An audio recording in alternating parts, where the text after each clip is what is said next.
Good morning students. Topic चल रहा था आपका सेपरेशन ऑफ मिक्सचर।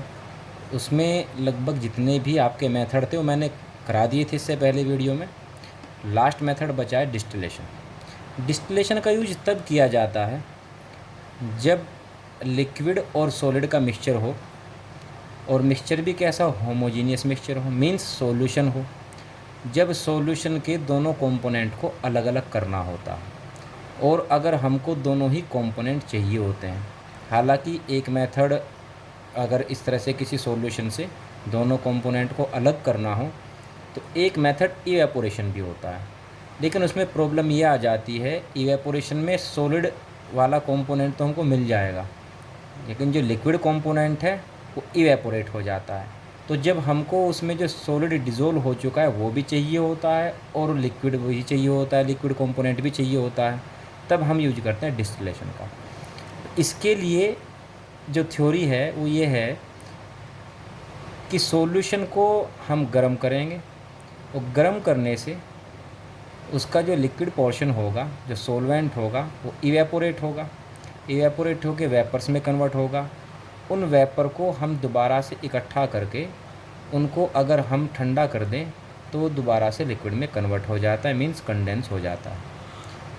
इसको डिस्टिलेशन जो किया जाता है वो किया जाता है एक डिस्टिलेशन असेंबली में। डिस्टिलेशन असेंबली के जो पार्ट होते हैं, मेन इसके 3 पार्ट होते हैं: डिस्टिलेशन फ्लास्क, कंडेंसर और रिसीवर। एक पार्ट तो होता है इसमें डिस्टिलेशन फ्लास्क का, और एक पार्ट होता है कंडेंसर का। डिस्टिलेशन फ्लास्क को बंद कर दिया जाता है कॉर्क से, और इस कॉर्क में एक होल होता है जिसमें से एक ग्लास ट्यूब को पास कराया जाता है, और वो ग्लास ट्यूब जुड़ी होती है कंडेंसर से।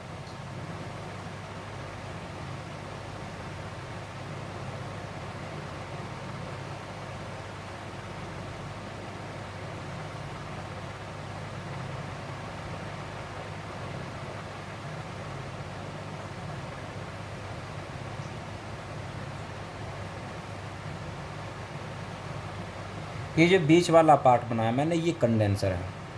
ये इस तरह से है, इसको ऐसे समझ लीजिए जैसे कि पेन होता है, तो पेन के अंदर से जैसे रिफिल जा रहा हो और चारों तरफ इसके स्पेस हो। ये जो स्पेस है इसमें वाटर की सप्लाई की जाती है, और वाटर की सप्लाई इसलिए की जाती है ताकि इसके अंदर से जो ट्यूब आ रही है इस ट्यूब को ठंडा किया जा सके। वाटर की सप्लाई हमेशा याद रखना आपको नीचे से ऊपर की तरफ होनी है।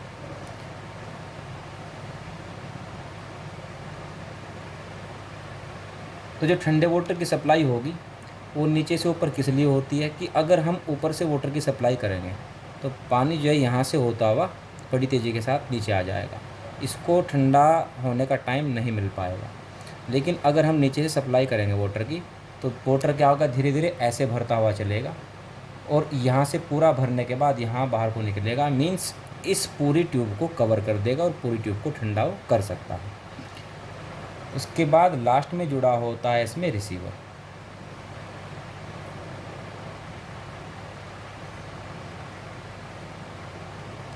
और इस डिस्टिलेशन फ्लास्क को एक स्टैंड पर अरेंज कर दिया जाता है।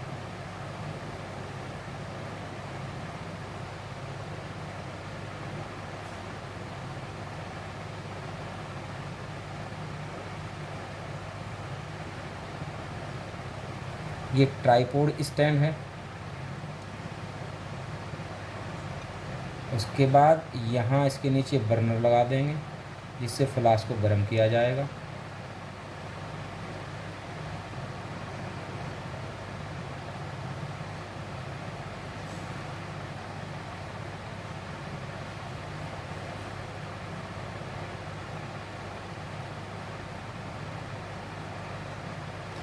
अच्छा, मान लीजिए हमारे पास सॉल्यूशन है, सोल्ट सॉल्यूशन है, और उससे सोल्ट अलग करना है और वाटर अलग करना है, तो इस फ्लास्क में इस कोर को खोल करके सॉल्यूशन ले लिया जाएगा, और सॉल्यूशन ले करके इसको हम गर्म करना शुरू करेंगे। गर्म करने से क्या होगा, जो वाटर है वो वेपर्स में कन्वर्ट हो जाएगा, और जो NaCl हमने लिया था, इसमें सोल्ट का सॉल्यूशन लिया था, सोल्ट तो वेपर में कन्वर्ट नहीं हो सकता इस टेम्परेचर पर, तो वाटर तो वेपर की फॉर्म में ऊपर जाना है, और जो सोल्ट है वो नीचे ही बचा रह जाएगा सॉलिड फॉर्म में। जो वेपर ऊपर जाएंगी तो यहाँ आती, यहाँ से क्या है, वाटर की सप्लाई है, तो जो इसके अंदर से ट्यूब आ रही है वो ठंडी हो जाएगी, इस ट्यूब के अंदर जो वेपर्स आ रही है वो भी ठंडी हो जाएगी, और ठंडी होकर के जो गैस होती है, जब गैस को हम ठंडा करते हैं तो किस में कन्वर्ट हो जाती है, लिक्विड में, यानी कि वेपर्स किस में कन्वर्ट हो जानी है, लिक्विड में, और लिक्विड में कन्वर्ट हो जाने के बाद इसका ढाल हमने कैसे बना रखा है, नीचे की तरफ, उसके बाद ग्रेविटेशनल फोर्स की वजह से ये ऐसे लुढ़कती हुई इसमें बूंद बूंद करके रिसीवर में गिरनी शुरू हो जाएगी, और सारा वाटर इधर आ जाएगा, और जो सोल्ट बचा था वो सोल्ट इधर ही बचा रह जाएगा सॉलिड फॉर्म में। मीन्स सॉल्यूशन से आपका लिक्विड कंपोनेंट अलग हो गया है और सॉलिड कंपोनेंट अलग हो गया है। अच्छा, अगर सिंपल डिस्टिलेशन करना हो, मीन्स सॉलिड को लिक्विड से अलग करना हो, तो उसका तरीका तो ये है। कभी कभी ऐसा भी होता है कि दो लिक्विड को भी अलग करना पड़ जाता है। जब ऐसे दो लिक्विड मिले हों जिनके बॉइलिंग पॉइंट अलग अलग हों, और उनसे दोनों कंपोनेंट को, या मीन्स दोनों ही लिक्विड को अलग करना हो, तब उसके लिए फ्रैक्शनल डिस्टिलेशन का यूज किया जाता है। वो भी डिस्टिलेशन की ही तरह होता है, लेकिन उसमें यहाँ एक फ्रैक्शनल चैम्बर लगे होते हैं। तो उसमें करना क्या होगा, बस इसी डायग्राम को आपको बनाना है, यहाँ फ्रैक्शनल चैम्बर आपको लगा देने हैं। तो इसको मैं दोबारा से बना के दिखा देता हूँ। फ्रैक्शनल डिस्टिलेशन में फ्लास्क, कंडेंसर, रिसीवर, इसके साथ एक फ्रैक्शन कॉलम भी होता है, जिसमें सबसे ऊपर लगा होता है थर्मामीटर, और ये जो कॉलम है कई पार्ट में बटा होता है। अब मान लीजिए आपको दो लिक्विड का सॉल्यूशन है, जिसमें एक लिक्विड A है और एक लिक्विड B है। जैसे मान लीजिए अल्कोहल है और एक वाटर है, तो इस तरह कोई भी लिक्विड हो सकते हैं। अब एक का मान लीजिए लिक्विड A का जो बॉइलिंग पॉइंट है वो 50 डिग्री सेल्सियस है, और जो B है उसका बॉइलिंग पॉइंट है 60 डिग्री सेल्सियस। उनके सॉल्यूशन को हमको अलग करना है, तब हम यूज करेंगे फ्रैक्शनल डिस्टिलेशन। ये दो लिक्विड को अलग करने का प्रोसेस है। अब क्या करेंगे, इसमें हम ले लेते हैं A और B का सॉल्यूशन, जो कि दोनों ही लिक्विड हैं।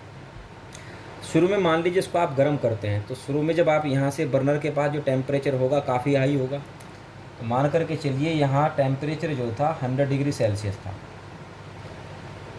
अच्छा, A का बॉइलिंग पॉइंट 50 डिग्री सेल्सियस है, इसका मतलब है कि A जो है 50 से ऊपर वेपर की फॉर्म में होगा, लेकिन 50 से नीचे लिक्विड फॉर्म में आ जाएगा, और जो B है वो 60 से ऊपर वेपर की फॉर्म में होगा, लेकिन 60 से नीचे वो लिक्विड हो जाता है। यानी कि 60 से नीचे 59 हुआ तो क्या होगा, वो तो वो लिक्विड होगा, और 61 हुआ तब वो क्या होगा, गैस की फॉर्म में होगा। ऐसे अगर ये 49 हुआ तो लिक्विड की फॉर्म में होगा, और 51 हुआ तब ये गैस की फॉर्म में होगा। अब इस कॉलम में जैसे जैसे हम ऊपर जाएंगे, क्योंकि हीट तो यहाँ से दी जा रही है, ऊपर टेम्परेचर क्या होता जाएगा, कम होता जाएगा। अब मान लीजिए इस चैम्बर का टेम्परेचर 80 डिग्री सेल्सियस था, यहाँ का 100 था, यहाँ का 80 हो गया, तो A का बॉइलिंग पॉइंट 50 है, मीन्स 50 से ऊपर गैस फॉर्म 80 डिग्री है, अब यानी कि A गैस की फॉर्म में होगा, और जो B है उसका बॉइलिंग पॉइंट 60 है, तब भी 80 आ रहा है, 60 से ऊपर है, ये भी गैस की फॉर्म में होगा। फिर ये ऊपर चलेंगे दोनों वेपर बन करके, और B की यहाँ 70 डिग्री है, 50 से भी ज़्यादा है और 60 से भी ज़्यादा है 70, मीन्स A और B अभी भी दोनों वेपर की फॉर्म में होंगे। ऊपर चलते हैं 65 डिग्री हो जाता है यहाँ का टेम्परेचर, क्योंकि ऊपर चलेंगे टेम्परेचर डिक्रीज़ होता जाएगा। तो अब 65 डिग्री सेल्सियस यहाँ का टेम्परेचर है इस चैम्बर का, मीन्स जो A है, A का बॉइलिंग पॉइंट कितना है 50 डिग्री सेल्सियस, और 65 क्या है 50 से ऊपर है, तो A तो यहाँ होगा वेपर की फॉर्म में। लेकिन अगर B की बात करें, B का बॉइलिंग पॉइंट है 60, मीन 60 से ऊपर हुआ तो गैस, और 60 से नीचे हुआ तो वेपर। तो अब ये 60 से ऊपर है, 65 है, तो अभी किस फॉर्म में होना है, अभी वेपर फॉर्म में होना है। और जब ऊपर की तरफ चलते हैं, मान लीजिए यहाँ का टेम्परेचर हो जाता है 55 डिग्री सेल्सियस।